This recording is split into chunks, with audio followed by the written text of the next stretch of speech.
ಉದಯಗಿರಿಯಲ್ಲಿ ದಾಳಿ ಆಗಿದೆ. ಪೊಲೀಸರ ಮೇಲೇನೆ ಪುಂಡ್ರು ದಾಳಿ ಮಾಡಿದ್ದಾರೆ. ನೋಡಿ,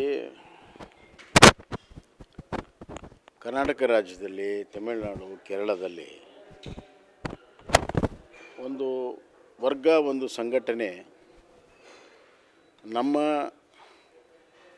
ದೇಶ ಮತ್ತು ಈ ವ್ಯವಸ್ಥೆನೇ ಚಾಲೆಂಜ್ ಮಾಡೋ ರೀತಿಯಲ್ಲಿ ಕಾರ್ಯಚಟುವಟಿಕೆಗಳಿದ್ದಾವೆ. ಅದರಲ್ಲಿ PFI ಬ್ಯಾನ್ ಆಗಿದೆ. ಆದರೂ ಕೂಡ ಆ ಸಂಸ್ಥೆಯ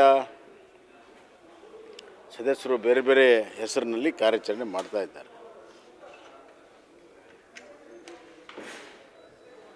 ಮಂಗಳೂರಿನಲ್ಲಿ ಆದ ಘಟನೆ, KGಹಳ್ಳಿ DJಯಲ್ಲಿ ಆದ ಘಟನೆ, ಹುಬ್ಬಳ್ಳಿಯಲ್ಲಿ ಆದ ಘಟನೆ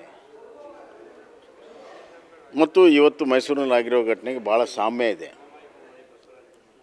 ನಮ್ಮ ಸರ್ಕಾರ ಇದ್ದಾಗ ನಾವು ಅದಕ್ಕೆ ಕಠಿಣವಾದ ಕ್ರಮ ತೆಗೆದುಕೊಂಡಿದ್ವಿ. ಹಲವಾರು ಜನರಿಗೆ ಜೈಲಲ್ಲಿ ಹಾಕಿದ್ವಿ, ಎಲ್ಲ ಮಾಡಿದ್ವಿ.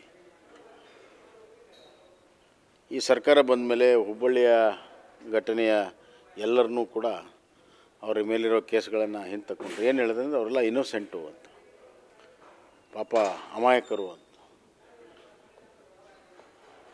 ವಿಡಿಯೋದಲ್ಲಿ ಸಿಕ್ಕು, CCTVಯಲ್ಲಿ ಸಿಕ್ಕು, ಸಾಕ್ಷ್ಯ ಪುರಾವೆ ಸಮೇತ ಮಾಡಿದಂಥ ಕೇಸುಗಳಿಗೆ ಇವರು ಅಮಾಯಕರು ಅಂತ ಬಿಟ್ಟರು. ಅದಕ್ಕೆ ಅದರಿಂದ ಪ್ರೋತ್ಸಾಹಗೊಂಡು ಅಂಥ ಎಲ್ಲ ಶಕ್ತಿಗಳು, ಎಲಿಮೆಂಟ್ಸು ಇವತ್ತು ಮತ್ತೆ ಪೊಲೀಸ್ ಸ್ಟೇಷನ್ ಮೇಲೆ ದಾಳಿ, ಪೊಲೀಸ್ ವೆಹಿಕಲ್ ಮೇಲೆ ದಾಳಿ, ಪೊಲೀಸ್ ಇನ್ಸ್ಪೆಕ್ಟರ್ ಸಮೇತವಾಗಿ ಎಲ್ಲರೂ ಗಾಯಗೊಂಡಿದ್ದಾರೆ.